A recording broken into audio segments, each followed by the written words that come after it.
السلام علیکم۔ قرآن مجید کی دعوت ایمان و اخلاق کی دعوت ہے۔ یہ بات ہم بار بار بتاتے ہیں۔ یہ ایمان کیا ہے؟ یہ ایمان ایک نظر نہ آنے والے خدا کو عقلی بنیادوں پر دریافت کرنا ہے اور اپنی نفسیات کو اس رب سے اس طرح جوڑ دینا ہے کہ گویا کہ وہ خدا ہمارے سامنے حصی طور پر آ جائے۔ یہ بہت مشکل کام ہے، بہت مشکل کام ہے۔ اتنا مشکل کام ہے کہ قرآن مجید کو اس بات پر لوگوں کو کنونس کرنے کے لیے تقریباً 6,500 آیات پر مشتمل ایک کتاب بنانا پڑا ہے۔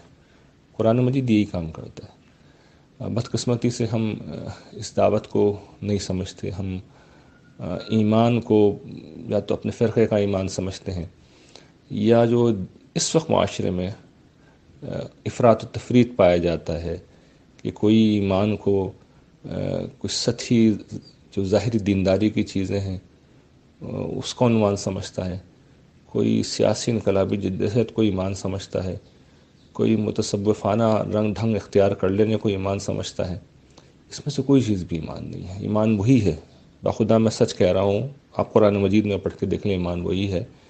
عقلی بنیادوں پہ ان سین گاڈ کو ڈسکور کرنا اور اپنی نفسیات کو اس سے متعلق کر دینا۔ اس میں سے پہلی چیز کو میں نے دلائل قرآن کے نام سے پڑھایا ہے، اور دوسری چیز کو انشاءاللہ میں آنے والے دنوں میں پڑھا دوں گا۔ اس وقت اس پہ کام کر رہا ہوں کہ دین کی روحانیت کیا ہے، خدا سے تعلق کی اساسات کیا ہے۔ مضامین قرآن کے عنوان سے اسی پہ پچھلے 2-3 مہینے سے میں کام کر رہا ہوں، اور یہ سچ عرض کرتا ہوں، اس کے سوا ایمان کسی چیز کا نام نہیں ہے۔ تو یہ وہ کام ہے جو مجھے اور آپ کو کرنا ہے کہ خدا کو اپنے مشاہدات میں دریافت کریں، اپنے تجربات میں دریافت کریں، انفس و آفاق کی نشانیوں میں دریافت کریں، اس کی مہربانیوں میں دریافت کریں، اس کے احسانات میں دریافت کریں۔ زندگی میں جو اپس اینڈ ڈاؤن آئیں اس میں اس کی حکمت دیکھیں اور اس میں خدا کو دریافت کریں، اور جب دریافت کر چکیں تو پھر نفسیاتی سطح پر اس کے ساتھ جڑ جائیں، کبھی دعا کی شکل میں، کبھی زاری کی شکل میں، کبھی تضرع جسے قرآن کہتا ہے گڑ گڑانے کی شکل میں، کبھی ذکر کثیر کی شکل میں، کبھی شکر کی شکل میں، کبھی توکل کی شکل میں، کبھی اپنے آپ کو اس کے حوالے کر دینے کی شکل میں، کبھی اس کے فیصلے پر راضی ہو جانے کی شکل میں، کبھی اپنے معاملات اس کے سپرد کر دینے کی شکل میں، کبھی اس کے فیصلوں کے سامنے سر تسلیم کر دینے کی شکل میں۔ یہ نفسیاتی بنیادیں ہیں۔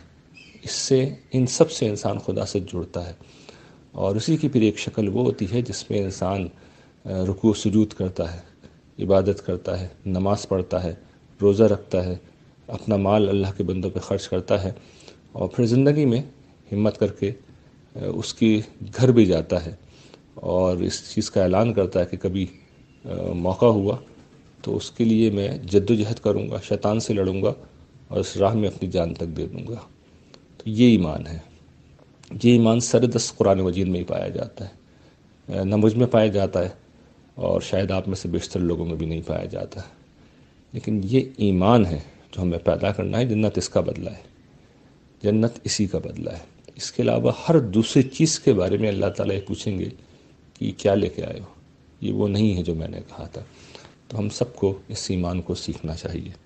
یہی سیکھنے کی اصل چیز ہے۔